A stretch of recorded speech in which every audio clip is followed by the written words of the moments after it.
말씀 듣기 전에 한 번 더 기도합니다. 모든 나라와 모든 역사를 다스리시는 주 앞에 종들이 섰사오니 주님 말씀하십시오. 종들이 믿고 따르겠습니다. 예수님 이름으로 기도합니다. 아멘.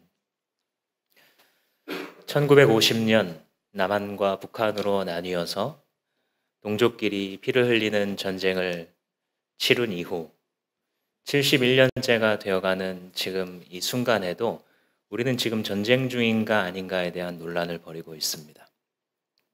다음 대통령이 되겠다고 하는 분들, 그리고 그분들을 지지하는 각각의 그 국민들이 종전선언을 해야 된다. 아니다. 너무 시기상조이고 실익이 없다. 실익이 없더라도 선언하고 추구해 가야 된다. 대립을 하는 모습들이고 거기에는 각각 이유가 없는 것이 아니라 이유가 있습니다.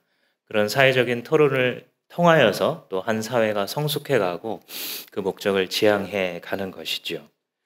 국제법적으로 보면 이론상 우리는 아직 전쟁 중입니다. 종전을 한 적이 없기 때문에 우리는 전쟁을 치르고 있습니다.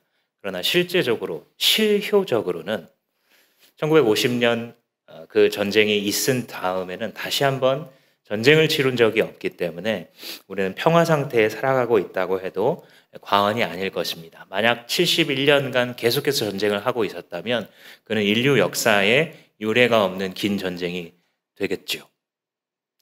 그래서 무엇이냐? 우리는 지금 전쟁이 끝났다고 해야 되냐? 아니라고 해야 되냐? 그것을 선언해야 되냐? 아니냐? 각각의 이유를 가지고 우리가 이야기할 수 있고 정확하게 이거다라고 못자르듯 전쟁이다 아니다 말할 수는 없겠죠. 그러나 오늘 본문은 우리가 전쟁 중이라고 얘기합니다. 남한과 북한이 싸우는 전쟁이 아니라 그보다 훨씬 큰 전쟁이 지금 우리가 수행하고 있는 것이다 라고 가르쳐 줍니다.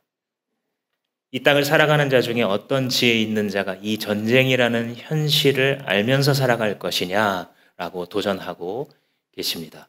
오늘 우리가 이 말씀을 함께 상고하는 와중에 성령께서 2000년 전에, 1900년 전에 요한 사도의 눈을 여셔서 하늘과 땅의 모든 실체를 보게 하셨던 그 역사가 우리 모두에게 있기를 주님의 이름으로 축원합니다. 17장을 시작하면서 전쟁의 한쪽 상대방의 음녀라는 존재가 등장합니다.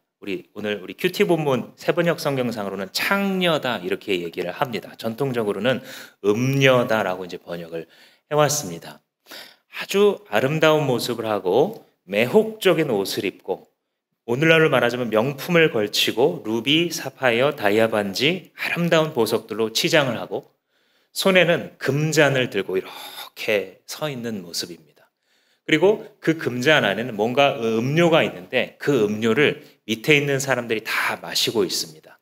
밑에 있는 사람들이 누군가 했더니 상징으로는 많은 물 위에 앉아 있는데 나중에 17장의 설명을 보면 이게 각 나라와 민족과 언어와 사람들이다.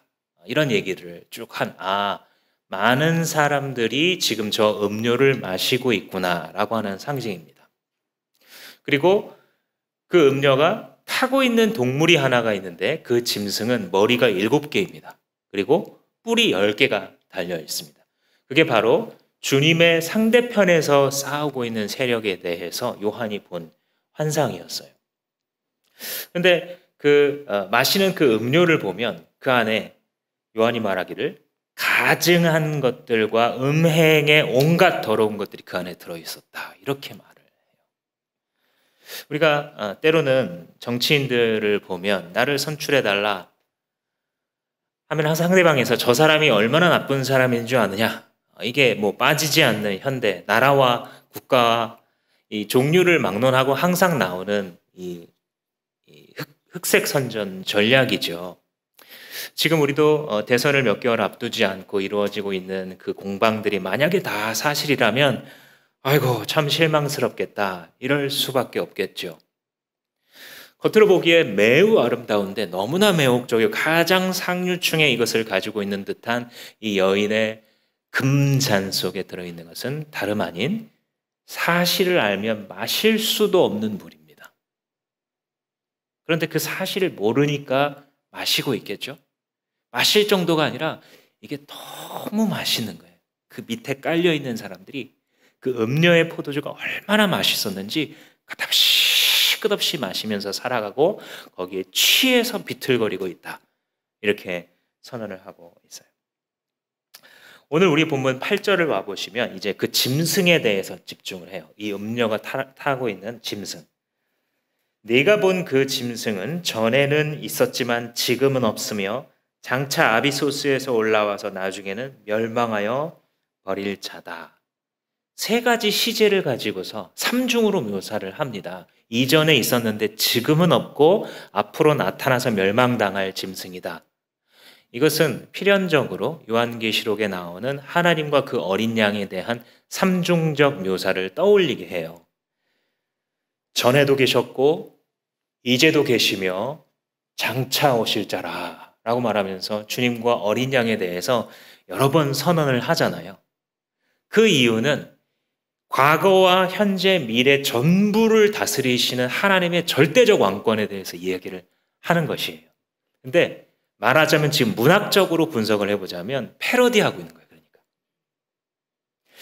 이 짐승이라는 존재가 무엇인지 전에 있었는데 지금은 없어졌고 앞으로는 완전히 멸망당할 존재다라고 얘기를 하고 있는데 바로 이 음료로 표상되고 있는 흑암의 권세를 이야기하는 것이죠.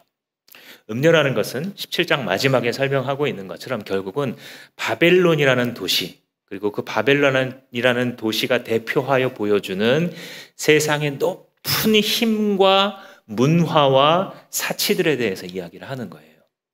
그리고 그 음료에게 모두 취해 있는 세상이 오고 가는 모든 권력자들과 이 세상에 내놓으라 하는 모든 자들이 그 밑에서 그 음료의 포도주에 취해 있는 것이죠. 근데 그거를 절대적으로 수종 들어주는 존재가 이 짐승으로 묘사된 자들인데 그 짐승이 전에 있었다라는 것은 무슨 말이냐면 이전에는 거칠 것이 없는 힘을 갖고 있었어요.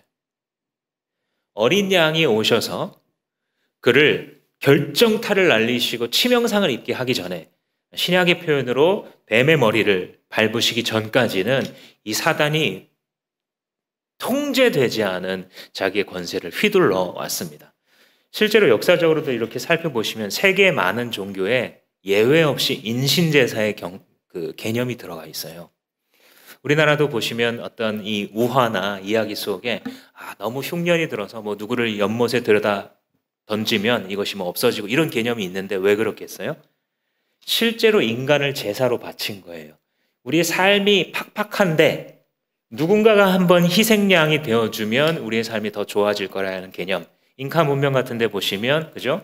매해마다 제물로 사람을 피를 흘리기 위해서 태워서 제사를 드리죠. 어느 시대나 어느 나라 문화권을 막론하고 이 개념이 다 있어요. 너무 무지한 거죠. 흑암의 권세라고 하는 것은 예수 그리스도께서 오셔서 복음으로 자유의 문, 진리의 눈을 열어주시기 전까지는요, 그 어둠 속에서 헤매면서 서로가 서로를 죽고 죽이는 삶이었던 것이죠. 오늘날도 그 흔적이 남아있어요. 그죠?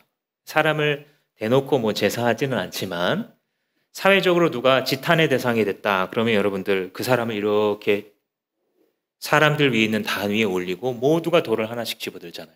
죽을 때까지 던지잖아요. 여러분 뉴스를 보면 느껴지지 않으세요? 물론 정말 나쁜 짓을 한 사람도 있겠죠. 그러나 대한민국 모든 국민들이 일어나서 그 사람이 완전히 망가질 때까지 하는 이 장면들을 한번 보십시오. 참 이 세상은 잔인하고 사람들이 누군가 하나를 희생양 삼아서 이 사회가 잘못됐고 내 인생이 잘못되어 있는데 너 때문이야, 당신들 때문이야, 당신들이 사라지면 우리는 괜찮아질 거야 라고 하는 늘 희생양을 찾고 있는 이 악의 권세를 지금도 우리는 그렇게 보고 있는 것이에요. 예수 그리스도가 온 다음에 진리의 문을 여시고 나서 정말 우리의 화의 근원이 무엇인지, 우리가 저주받은 것 같은 삶을 사는 이유가 무엇인지, 그 저주에서 벗어나는 방법, 인신제사가 아니라 다른 우상들 앞에 맨날 이 100일 기도 1000배, 1000배를 해야 되는 것이 아니라 정말 우리를 이 저주받은 삶에서 건지는 창조주가 주시는 길이 무엇이냐를 선포하는 복음이 우리들에게 왔던 것이죠. 그러니까 예수 그리스도가 오시기 전까지는 전에 있었고라는 것은 거침없이 자기의 권력을 행사하는 흑암의 권세의 실존에 대해서 얘기하는 겁니다. 근데 지금은 없다라는 것이 무엇이냐면 결정적으로 파괴된 걸 얘기하는 거예요. 그래서 복음을 들은 자마다 인생이란 것은 무엇이구나, 내가 왜 태어났구나라는 것을 알게 되고 내 아픔과 슬픔과 우울의 근원이 이것이었구나라는 것을 깨달아요. 그러면 그것을 주님 앞에서 어떻게 해결하고 무엇을 위해서 살아가야 될지를 알고 하나님 나라를 위해서 자기를 드리게 되는 이 과정 속에서 절대 권력을 행사했던 이 흑암의 권세가 이를 득득할 수밖에 없는, 마치 없는 존재인 것처럼 영향력을 행사하기가 굉장히 힘들어지는 그 상태가 바로 지금 짐승이 없는 상태입니다. 여러 번 말씀드렸죠. 요한계시록은 우리들에 대한 책이다. 미래에 대한 비전들이 담겨 있는 것만큼이나 현재에 대한, 교회 시대를 살아가는 우리에 대한 이야기이다 라는 것이죠. 그러니까 어린 양 곁에 있는 자에게는 이 짐승의 권세가 절대 권력을 행사할 수 없어요. 우리가 스스로를 내어주지 않는 한은. 그리스도의 피로 구속함을 받은 14만 4천으로 상징되는 어린 양의 사람들, 어린 양의 노래를 부르며 그가 어디로 가든지 따라가고자 하는 자들에게는 죄의 권세가 절대 권력을 행사할 수 있다, 없다? 없다. 우리가 속지 않는 한, 우리 스스로를 내어주지 않는 한은 그가 그 마수로 우리를 조종하고 지배할 수 있는 권리가 없다. 장차 나타나 멸망으로 가게 될 것이다. 그렇죠? 주님의 영원한 심판대 앞에 선다는 것을 얘기해줘요. 왜 이런 삼중적 묘사를 했는지 이해가 되시죠? 근데 중간에 아비소스라는 것이 무엇이냐? 이전 성경에 무저갱 이렇게 번역된 단어 기억나세요? 이 아비소스라는 헬라어는 영어로는 어비스 이렇게 표현을 합니다. 그러니까 밑바닥이 없는 것처럼 여겨지는 깊은 심연을 얘기할 때 이 무저갱, 어비스라는 단어를 썼습니다. 성경에 보면 유다서 같은 데에도 자기 지위를 지키지 아니하고 떠나서 타락한 천사들을 주님께서 영원한 결박으로 묶으셔서 심판 때까지 도망치지 못하고 지키게 하셨다. 이런 구절들이 나오죠. 그러니까 주님께서 최후 심판의 날이 될 때 완전히 심판하시려고 그들을 결박해 두신 장소, 그것이 아비소스 무저갱입니다. 때로는 음부라고 표현하기도 하는 단어죠. 그래서 이렇게 세 가지 시간적으로 이전에는 있었고 지금은 없으며 장차 나타나 심판을 받을 거다, 이런 삼중 묘사로 하나님에 대한 이 표현을 패러디해서 사용하는 이유가 있어요. 그건 뭐냐면 흑암의 세력들이 굉장한 열심으로 사람들을 덮치거든요. 아무 쓸모없는 것을 향해서 인생을 막 걸게 만들어요. 그게 이루어지고 그 자리에 서서 보면 나는 지금까지 왜 이러고 살았지? 그게 이루어지는 것 같으면 막 기고만장해서 막 좋아하고, 그게 이루어지지 않는 것 같으면 자기 인생은, 이번 생은 틀렸다면서 삶의 의미를 찾지 못할 정도. 그걸 뒤에서 조장하고 그 음녀의 포도주, 음녀의 논리죠. 음녀의 논리에 놀아나도록 하는 그 많은 작업을 하는 그 흑암의 권세가 사실은 헛수고하고 있다. 이 얘기를 하고 싶은 거예요. 그래서 이 패러디를 하고 있는 거예요. 어제나 오늘이나 영원토록 정말 권세를 가지신 분은 위에 계신 분이시고, 그를 흉내내서 자기가 권력자인 것처럼 우리를 속이고 죽이고 멸망시키려는 그의 수고는 아무 능력이 없다라는 것을 선포하는 강력한 방식 중에 하나입니다. 결코 그들은 하나님의 사람들을 하나님의 손에서 빼앗을 수 없다. 결국 심판으로 끝나게 될 것이다 라는 것을 강조하는 거죠. 시편 기자가 그렇게 말했어요. 어찌하여 세상의 군왕들이 나서며 세상 나라들이 하나님과 그 기름 부으심 받은 자를 대적하느냐? 주님께서 그들을 비웃으시리로다. 이런 말을 해요. 헛수고를 막 하는 거예요. 주님의 때가 임했고 주님의 심판의 때가 탁탁탁 다가오고 있는데 할 수만 있으면 어떻게 해서라도 자기가 뒤집어 보려고 노력을 하지만 결국은 누가 이긴다? 결국 어린 양이 이기신다. 결국 주님께서 이기신다. 주님께서 볼 때는 우리가 볼 때는 세상의 세력이 너무 강해 보여요. 가공할 능력을 가지고 있는 것 같은데 주님께서 볼 때는 비웃음거리에 불과하다라는 것을 선언해 줍니다. 그런데 8절 그 다음에 보시면 땅 위에 사는 사람들 가운데에서 창세 때로부터 생명책에 이름이 적혀 있지 않은 사람들은 그 짐승을 보고 놀랄 것이다. 일단 여기서 생명책에 기록된 자들이 있구나. 그리고 기록되지 않은 자들이 있구나라는 것을 알게 돼요. 세상 어디에 이 물리적으로 책이 있다 이 뜻은 아니겠지만 주님께서는 분명히 작정하여 인간의 눈으로 봤을 때는 기록되었다라고 하는 것처럼 오늘날 기술이 발전돼서 책으로 없어도 컴퓨터에 없어도 클라우드에 올라가 있잖아요. 분명히 거기 있잖아요. 사람들은 이 기술을 이해하기 전까지는 이 기술자들만 이 개념을 알았던 것처럼 지금 우리는 아직 하나님이 생명책에 내 이름을 기록했다, 기록하지 않으셨다 이 개념을 잘 알지 못하지만 성경이 가르쳐 주는 거예요. 이게 현실입니다. 그리스도의 피로 거듭나지 않은 모든 사람들은 생명책에 이름이 없어요. 주님이 그렇게 말씀하세요. 우리가 복음을 전파해야 되는 이유 중에 하나가 가장 우리의 마음을 안타깝게 하는 것 중에 하나가 우리의 가족들, 친지들, 우리 친척, 친구들을 생각할 때 마음이 아픈 이유가 뭐냐면 생명책에 아직 기록이 안 된 거예요. 생명책에 기록이 안 됐는데 주님의 심판날이 이르면 더 이상 돌이킬 수 없기 때문에 전도자의 마음은 참으로 거듭난 자의 마음은 거룩한 긴박감이 있는 거예요. 그의 삶을 이끌어가는 가장 큰 에너지 중에 하나가 뭐냐면 거룩한 긴박감이에요. 저들이 구원받아야 될 텐데 라고 하는. 근데 생명책에 기록된 자들은 누구나도 예외 없이 주님 때문에 기록된 것이죠. 선하게 살아서 기록된 거 아닙니다. 남들보다 교양 있고 깨끗하게 살아가지고 기록된 것 같다고요? 착각하면 안 됩니다. 사실 먼저 구원받은 자들이 세상적으로 보면 더 찌질한 자들이에요. 우리는 예수 그리스도의 보혈이 없으면 어쩌면 주님이 우리를 구원하신 이유는 더 더러워서예요.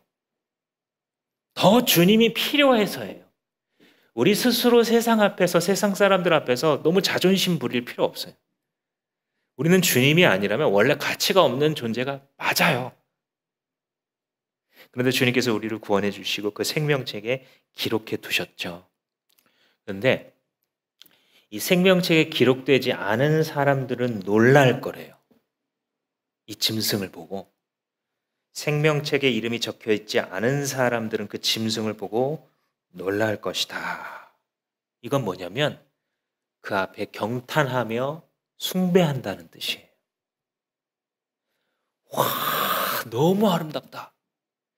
야, 너무 맛있다. 야, 너무 좋겠다, 너는. 이 놀라움 있죠? 경탄의 놀라움. 그 놀라움이에요. 생명책에 이름이 기록이 안 되어 있기 때문에 그는 어린 양의 인도를 받을 수가 없어요. 그래서 영원한 현실을 보지 못합니다. 그 결과로 짐승이 보여주고 있는 흑암의 권세가 보여주는 문화와 권력과 인생의 헛된 목표들을 보고서 나도 저렇게 살았으면 하고 숭배하고 있는 거예요. 그런 놀라움이에요. 17장 앞에 가면 요한도 놀라거든요. 요한도 이 짐승의 세력들을 보면서 놀라는데 그 놀라는 이유가 뭐였냐면 이 음녀가 들고 있는 이 금잔에 너무 더러운 것들이 들어있는 거예요. 그걸 이렇게 들고 있는데 밑에 있는 모든 나라와 족속과 모든 권세자들이 내노라는 모든 자들이 다 그거 먹고 취하고 있는 그 광경을 보고 견딜 수가 없는 게 올라오는 거예요, 밑에서. 그래서 놀라요. 그러니까 같은 광경을 보고서 이쪽에 선 생명책에 기록된 자들은 그것의 더러움과 덧없음에 놀라고 이쪽에 선 자들, 생명책에 기록되지 않은 자들이 봤을 때는 그게 멋있고 매혹적이어서 놀라는 거예요. 우리가 예수 바깥에 있었을 때 이렇게 살아온 겁니다. 이렇게 살아온 거예요. 정말 불쌍하죠. 원효대사 굴 속에 해골물 마시며 참 좋다 하듯 이 세상에 죽어갈 것들, 유행 따라 돌아오는 것들 하나씩 집어먹으면서 먹으면 맛있다. 먹지 못하면 부럽다. 이렇게 살아온 거예요, 우리가. 그런데 주님께서 말씀하시기를 9절에 뭐라 그러냐면 그래서 지혜를 가진 자가 필요하다는 거예요. 그래서 이게 보이지 않기 때문에 다 너도 나도 취해서 그냥 누가 정해놓은지도 모르는 목표, 누가 그게 좋은 삶이라고 말했는지는 모르겠고 그냥 나도 그렇게 돼야 될 것 같은, 내 자식들도 우리 가족들도 그 정도는 살아야 될 것 같은, 도대체 누가 그것을 정해놨고 왜 그게 목적이 되는지 알지 못한 채 모두가 열심히 한 방향으로 뛰어가고 막 뛰다가 또 자기는 지쳤다 그러고 어떤 분은 그냥 포기해버리고 그렇게 살아가고 있는 이 아비규환의 인생 속에 지혜를 가진 자가 필요하다. 이 지혜는 무엇이냐면 열어서 보는 거예요. 꿰뚫어 보는 거예요. 이 가림막들 너머에 서 있는 현실을 누가 볼 수 있을꼬? 이 어지러운 세상 중에서 흑암의 권세의 소리를 건져내고자 어린 양께서 벌이고 계신 이 전쟁을 볼 수 있는 자가 누구인가? 모두가 이 음녀의 포도주에 취해서 좋다고 잠들면서 살아가고 있을 때에 누가 깨어 일어나서 현실을 바라보며 현실이 이것이라고 외칠 자가 누구인가? 주님께서 말씀하시는 거예요. 이 보니까 이 짐승에 대한 묘사가 두 가지인데 하나는 머리가 7개다. 그리고 뿔이 10개다. 이런 얘기를 하죠. 자, 계시록에서 숫자가 나오면 10중8구 뭐라 그랬어요? 상징수라 그랬습니다. 문자적인 숫자도 있을 수 있지만 7, 10, 1000, 12 이런 것들은 거의 100% 상징수라고 보시면 되겠습니다. 그러니까 이런 해석이 이렇게 이제 성경 해석에 대한 정밀해지고 성숙하기 전에는 이걸 다 문자적 숫자로 봤기 때문에 어떻게 해석하려고 노력했겠어요? 존재했던 세상에 힘센 나라들을 이 7개 혹은 10개에 넣으려고, 끼워 넣으려고 노력 많이 했겠죠? 다 신학도서로 남아 있습니다. 지금 역사의 기록이. 그래서 예를 들면 패권을 고대에 장악했었던 이집트, 바벨론, 알렉산더의 마케도니아와 그리스, 헬레니즘, 로마, 그리고 예수님 오신 다음에는 뭐 일어났었던 그 나라 신성 로마 제국이라든지 영국, 미국, 중국 이런 식으로 끼워 맞춰서 해석을 해갔겠죠. 뭐 안 봐도 뻔합니다. 실제로 그렇게 했습니다. 근데 요한의 의도는, 성령의 의도는 그게 아니에요. 앞으로 이렇게 내가 점 찍듯이 7개, 10개, 너는 8개 이렇게 말해주는 게 주님의 목적이 아니잖아요. 주님의 목적은 영적 메시지예요. 상징이라고. 이 7개의 상징이라는 건 뭐냐면 주기의 완전수죠. 7이라는 것은 월화수목금토 1, 그러면 일주일이 완전히 딱 끝나서 안식일이 있게 되고 7년이 지나가면 마지막 주에 안식일을 하게 되는 하나의 주기의 완전성을 말해주는 때 자주 쓰는 게 7입니다. 그러니까 이 세상에 오고 갔던 각종 나라의 모든 권력들 이해되시겠습니까? 이 세상에 존재해 왔었던 기록될 만한 만큼 규모와 강력한 힘을 가졌던 나라들에 대해서 얘기를 하고 있는데 흥미롭게도 5개는 망했고 하나는 남아있으며 하나는 아직 나타나지 않았다. 이런 말을 해요. 그러니까 이제 또 이게 5개는 어떤 나라일까 또 막 이제 세어보는데 그럴 필요가 없죠. 생각해 보시면 7개 중에 5개가 이미 망했다라는 건 뭐냐면 거의 다 끝나가고 있다. 이런 느낌이 딱 들죠. 그죠? 이 세상에 오고 갔던 수많은 권력자들이다라고 생각하면 지금 거의 마지막을 향해 가고 있다고 말씀하시는구나. 그러면 왜 하나는 지금 남아있다라고 얘기하느냐? 이 6번째 것은 이 6은 사람의 숫자라고 그랬잖아요. 그러니까 현존하는 권력이에요. 우리가 바라보는 정치 권력, 경제 권력, 전 세계에 있어서의 권력, 이 모든 어떤 자리이든 권력을 가지고 있는 현재, 마치 절대 끝날 것 같지 않은 공고한 세력에 대해서 얘기합니다. 그런데 주님께서는 이게 곧 끝나간다고 보시는 거예요. 7번째 것은 뭐냐면 아직은 나타나지 않았지만 나타날지라도 10절 말씀 끝에 잠깐밖에 머물지 못한다 그러죠. 그러니까 이 말은 뭐냐면 곧 있으면 끝난다는 거예요. 너희들이 볼 때는 이 음녀가 다스리는 이 짐승이 보여주는 나라가 계속될 것 같지만 금세 지금 거의 마지막에 왔고 거의 다 지나갔고 지금 남아있는 것들도 얼마 있지 않아서 끝나게 될 것이다. 이게 메시지예요. 주님 우리한테 가르쳐주고 메시지가 너희들 지금 종말의 시대를 살고 있어. 이걸 가르쳐주고 싶은 거예요. 우리는 그럼 또 막 물어보죠. 호기심으로. 그게 몇 월 며칠이냐고 물어보고 몇 년도냐고 물어보고 내가 이 세상에 살아 있을 때 뭐는 할 수 있냐고 물어보기도 하고. 근데 그게 메시지가 아니라 다 지나갔고 주님의 나라가 완성될 것이다. 이게 주님의 메시지죠. 그 다음에 12절에 보면 열불이라고 나오는데 사실 같은 상징이에요. 그렇죠? 10이라는 숫자도 완전한 숫자. 근데 차이점이 있다면 열불을 왜 쓰셨냐면 뿔은 힘에 관한 거예요. 굉장히 강할 거라는 거예요. 이 오고 가는 모든 권세자들이 우리가 살아가는 우리의 세대, 우리가 지금 이제 21세기를 살아가고 있잖아요. 그 세대에는 정말 그들밖에 힘을 가진 자들이 없는 것처럼 강하다는 거예요. 이 전 세계의 이 신흥 부자들의 그 재산 한번 보셨어요? 뭐 말이 안 나올 정도로 많이 갖고 있죠. 야, 저 사람 도대체 뭐 어디 화성에서 온 인간인가? 어떻게 갑자기 저렇게 다양한 사업 분야에서 돈을 다 긁어 모으고 뭐 세계를 뭐 기술과 돈으로 통합하려고 하고 있나? 뭐 이런 마음이 들 정도로 저 사람이 망할까? 망하지 않을 것 같은 거예요. 그렇죠? 전 세계 제1위 부자, 2위 부자 이런 사람들이 망할까요? 망할 것 같지 않은 거예요. 불과 20, 30년 전만 해도 미국이 과연 쇠퇴할까? 예상하기가 매우 쉽지 않았는데 지금 우리가 바라보고 있는 현실은 중국과 이강 체제로 지금 재편되고 있잖아요. 그리고 앞으로 더 심해질 거라고 보이잖아요. 그러니까 당대에 살아갔던, 지금 우리는 21세기지만 이전에 살았던 우리 인류의 선조들도 당대에는 그 강력한 바벨론이라는 권력이 끝나지 않을 것 같았던 거예요. 여기서 이 17장 끝부분에 가보시면 그게 그 여인, 음녀로 표상됐던 자가 바벨론이다 이런 말을 해요. 머리에 그렇게 쓰여져 있어요. 모든 열국과 더불어 음행을 행하는 바벨론 이렇게 딱 써놨습니다. 이 바빌론이라는 것은 왜 나왔냐면 고대 바빌로니아 왕국과 신바빌로니아 왕국이 있어요. 고대 바빌론은 아브라함 시대 비슷하다 생각하시면 맞아요. 여러분들이 아시는 것은 함무라비 왕이 활동했던 시대가 고바빌로니아예요.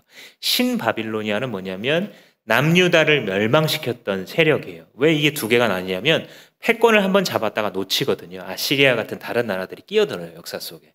그러다가 다시 패권을 잡은 게 신바빌로니아입니다. 근데 그들의 그 도시, 수도가 바빌론이었죠. 그래서 이 바빌론의 나라는 식민지를 사람들을 만날 때 마치 일본이 굉장히 악랄한 통치를 하는 것처럼 악랄한 통치로 유명했던 게 바빌론이에요. 이 다른 나라들이 이 겁을 집어먹도록 자기가 피정복민으로 잡은 사람들의 가죽을 벗긴다든지 막 목을 뜯어가지고 건물에 달아놓는다든지 그걸 들고 다니면서 그것도 정복당한 사람의 가족이 자기 가족의 머리를 들고 다니게 시켰어요. 그 정도로 악랄한 통치를 했어요. 이 바벨론이. 그래서 이 하나님의 백성들을 대적하고 괴롭혔던 악랄한 세력의 대표가 바로 바벨론. 이렇게 상징처럼 굳어진 거거든요. 요한의 시대에 오면 바벨론이 더 이상 그런 나라가 아닌데 바벨론의 역할을 하는 이름만 바뀐 나라가 있어요. 로마예요. 로마. 그죠? 그래서 요한계시록이나 나중에 신약성에 보면 사탄의 제국으로 상징되는 나라를 말할 때 바벨론 이렇게 딱 쓰거든요. 근데 그게 로마를 말하는 거예요. 로마 황제의 권력이 10%인데 이 사단의 속을 그래 로마 이렇게 쓰기가 어렵잖아요. 네, 그러니까 암호 같은 거예요. 오늘날 선교사님들이 선교명 이런 것들을 쓰는 것처럼 로마를 상징하는 말로서 바벨론 이렇게 쓰게 됩니다. 그러니까 영적으로 보면 바빌론이 곧 로마인 거예요. 그리고 로마가 곧 오늘날의 서울, 뉴욕, 도쿄, 파리, 런던인 거예요. 가장 발전하고 가장 각광받고 가장 머리 좋은 사람들, 가장 최상의 문화를 누리는 것 같은데 가장 타락했고 가장 허무하고 가장 그 가슴 속에 왜 살아가는지 알 수 없어 약에 취하고 술에 취하고 문화에 취하고 미디어에 취한 자들, 정치에 취한 자들, 스포츠에 취한 자들, 성에 취한 자들로 가득한 세상, 그 음녀의 다스림을 받고 있는 도시가 바벨론이라고 상징되고 있는 것입니다. 그런데 이 17머리와 10뿔로 상징되는 오고 가는 수많은 권력자들 혹은 수많은 권력들이 결국은 서로 막 경쟁하고 다투거든요. 그런데 한마음 한뜻이 될 때가 있어요. 14절에 보시면 어린 양과 싸우는 일에 있어서는 마음을 합한대요. 역사적으로도 서로 막 분열했던 나라들이 이 외부 세력이 침입하면 같이 뭉쳐서 싸우잖아요. 그런 거예요. 왜 뭉치겠어요? 세상의 권력들이? 미디어 권력, 경제 권력, 정치 권력, 사람들을 휘어잡을 수 있는 모든 권력이 뭉쳐서 어린 양을 대적하는 이유가 뭐겠어요? 큰일 난 거예요. 이들의 생각에. 어린 양의 나라가 자기를 지금 이렇게 덮쳐오고 있는데 진다는 걸 이미 알고 있어요. 사탄은. 십자가에서 이미 옛뱀의 머리를 주님께서 깨셨다 그래요. 사탄의 가장 큰 권세가 죽음이잖아요. 사람이 제일 두려워하는 게 죽음인데 그걸 죽였는데 다시 살아나잖아요. 예수님이.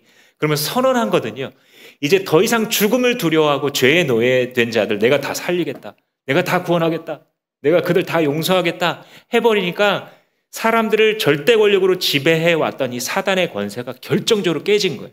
그리고 그 완성을 향해서 주님의 나라가 점점 닥쳐오니까 이들이 힘을 합쳐서 할 수만 있으면 저항해보고 할 수만 있으면 어린 양의 품에 있는 자들까지 데려가 보려고 노력을 하고 있는 거예요. 그래서 한마음 한뜻이 되어 어린 양에게 싸움을 건다.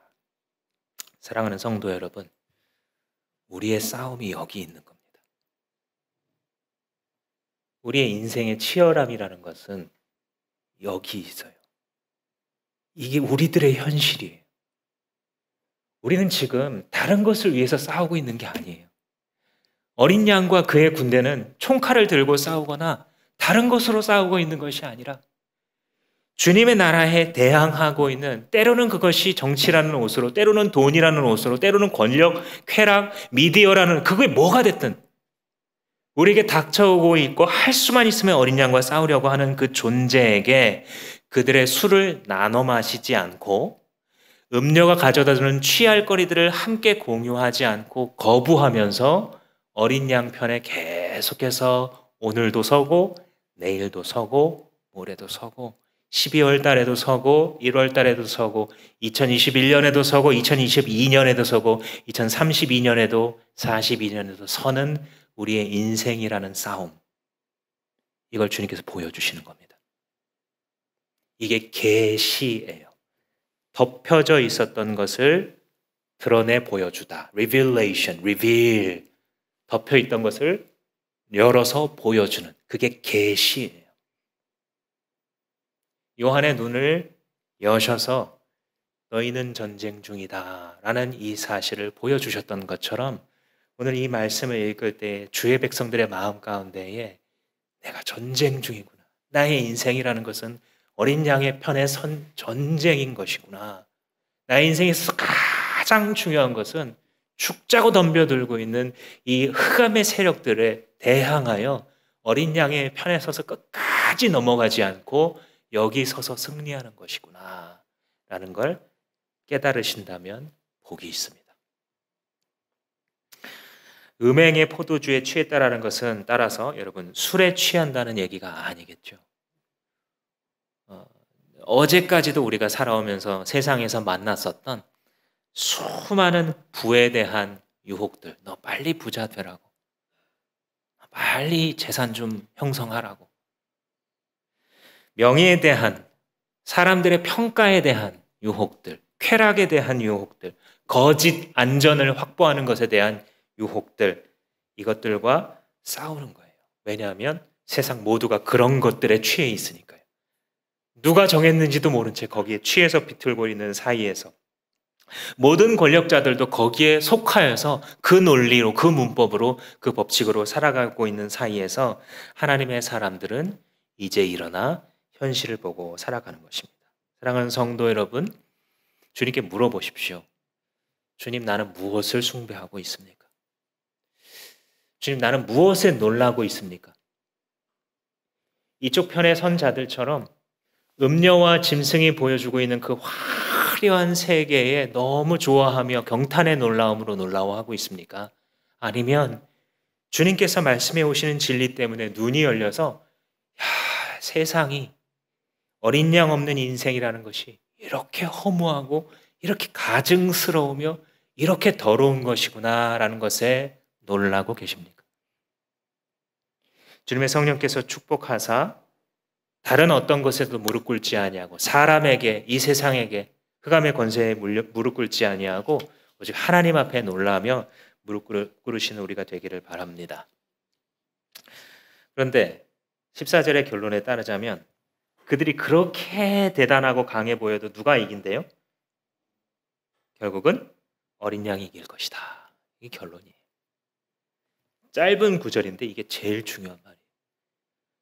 이러나 저러나 아무리 강하고 아무리 열심을 내서 사단의 세력들이 우리의 인생을 취하게 만들려고 실제로도 막 여러 번 넘어뜨리고 여러 번 낭만케 했어요. 실제로도 나를. 그런데 결국 끝까지 가면 어떻게 된다? 누가 이겨요? 어린 양이 이긴다. 어린 양이 이긴다.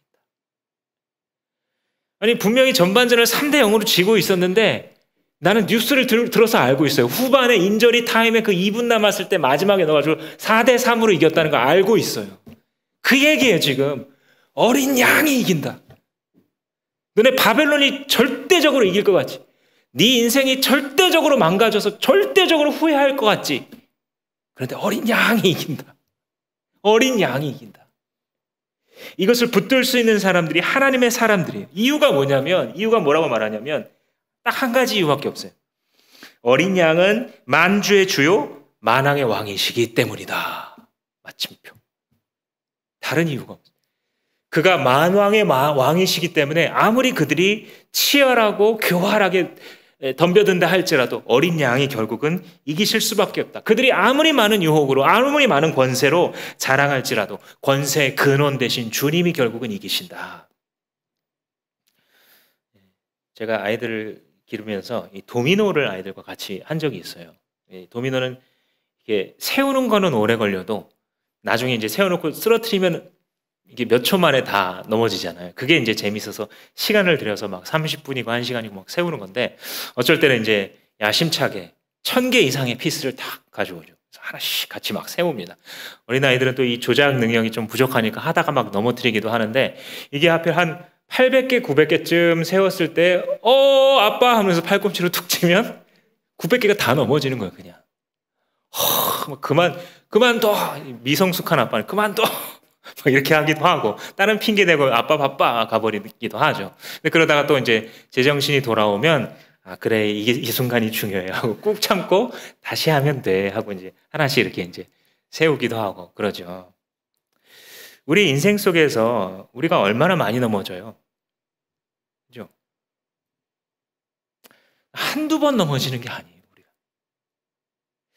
그러니까 외부 때문에 넘어질 때도 많지만 나 스스로 무너질 때가 너무 많은 거예요. 내가 좋다고 바벨론의 포도주 향해 그냥 가는 거예요. 그냥. 주님의 사랑을 몰랐을 때는 또 그러다고 치는데 주님의 사랑과 구원을 깨달은 다음에도 계속 몇백 번을 넘어지는 거예요. 그럼 예수님께서 어떻게 하세요?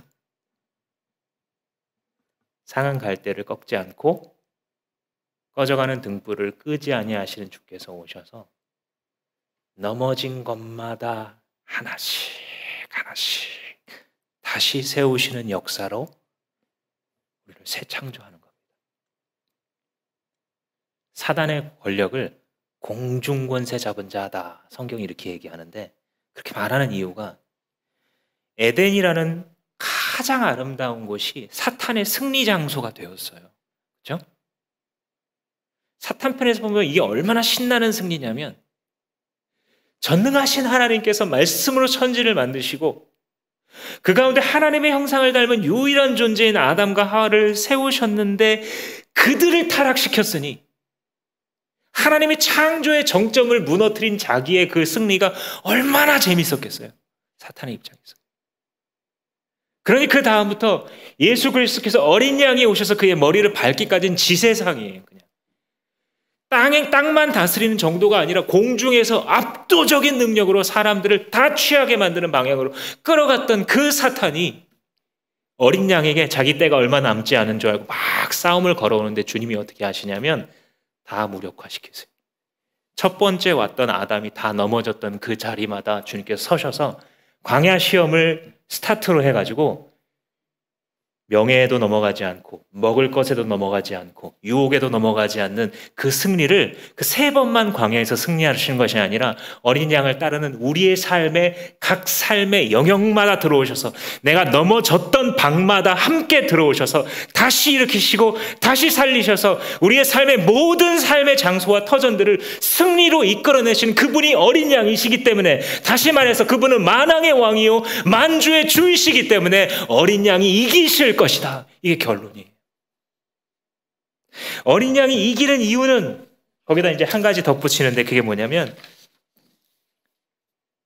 그들이 신실한 사람이기 때문이다, 이런 얘기를 해요. 근데 사실은 첫 번째 이유가 그냥 이미 충족해요. 근데 설명을 하는 거예요. 어린 양이 이기시는 게 맞는데 어떤 방식으로 이겼냐?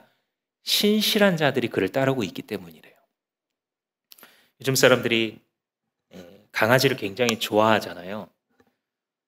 퇴근 이렇게 저벅저벅 저기서 들어오는 나는 안 들리는데 이미 강아지는 듣고 가가지고 현관만 이렇게 긁고, 열면 꼬리 막 흔들면서 붙어가지고 주인이 식탁으로 가면 식탁으로 따라가고 방으로 가면 방으로 따라가고 침대에 앉으면 침대에 올라가서 이렇게 하고 있으니, 야, 참 이렇게 아무 조건 없이 나를 이렇게 좋아해주는 존재가 너라도 있어서 다행이다.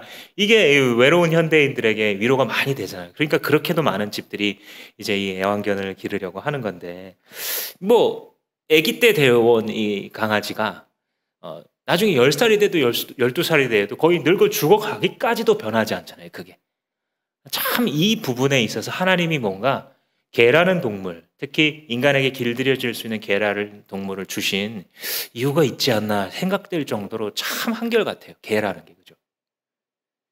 그게 신실이에요. 신실의 좋은 표현이 바로 그거예요.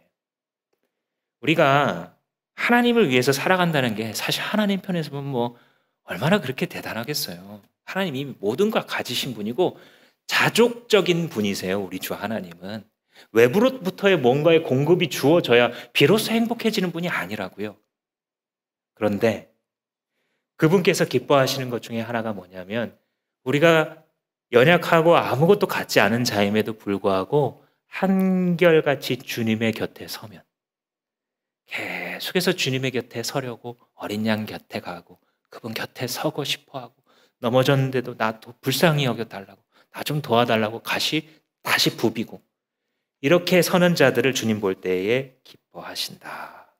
그래서 한 인간이 하나님과의 관계에서 가장 아름다운 것은 주님 앞에 주님 내가 신실하겠습니다 라고 결단하는 거예요. 사랑하는 여러분, 오늘 이 말씀을 들으시면서 주님을 믿고 한번 결심해 보세요. 나는 또 넘어질 수도 있어요. 물론 나는 또 주님의 마음 아프게 할 수도 있습니다. 그런데 주님이 이미 아세요.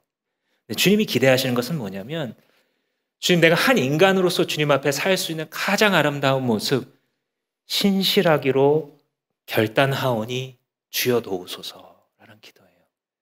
주님 내게 남은 인생 가운데에 주님 곁을 떠나지 않고 신실하게 주님 어디 가시든지 따라가는 자가 되겠습니다 라고 선포할 때에 주님이 그런 우리를 사용하셔서 어린 양의 승리를 우리에게 가져다 주신다는 것입니다.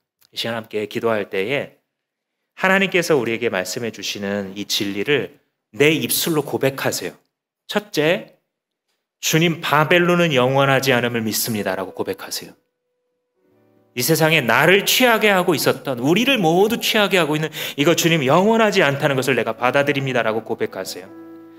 또 하나는, 주님 내가 매일을 시작할 때마다 어린 양이 이기신다, 어린 양이 이기신다, 어린 양이 이기신다, 아 됐고 어린 양이 이기신다 주여 외치면서 살아가겠습니다. 주여 나로 신실한 자로 서게 하옵소서. 이 두 가지를 고백하시면서 함께 기도합니다. 주님, 사탄은 지금도 정죄하는 입술로 너는 아무것도 아니라고, 너는 실패자라고 말합니다. 아 됐고 어린 양이 이기신다, 어린 양이 이기신다 주님 말씀해 주시옵소서. 주님 나는 주님을 믿겠습니다. 나는 주님을 따르렵니다. 나는 주님을 믿으렵니다. 나는 주님의 말씀을 신뢰하렵니다. 어린 양이 이기십니다. 주여, 내가 오직 다른 것 없어도 주 앞에 신실하게 서게 하여 주십시오. 신실하게 주 앞에 서서 걸어갈 수 있는 자가 되게 해주십시오. 우리 모든 주마음교회 성도들 한 사람 한 사람 주님 불러주셨사오니 주님 택정하여 주신 자들에게 주의 신실한 은혜를 베푸시어서 어린 양이 이기신다고 축복하며 외치며 나아갈 때 그와 같이 되는 역사가 있게 하시오. 하나님, 이 세상에 부와 명예가 영원할 것처럼, 이 세상의 자산이 영원할 것처럼 여기며 그것에 목매어 살아가는 자들 되지 않게, 아버지, 그것에 목매어가는 불쌍한 영혼들을 구원하는 일에 사용받을 수 있도록 우리 축복하여 주시옵소서. 주를 찬양하며 주시옵소서.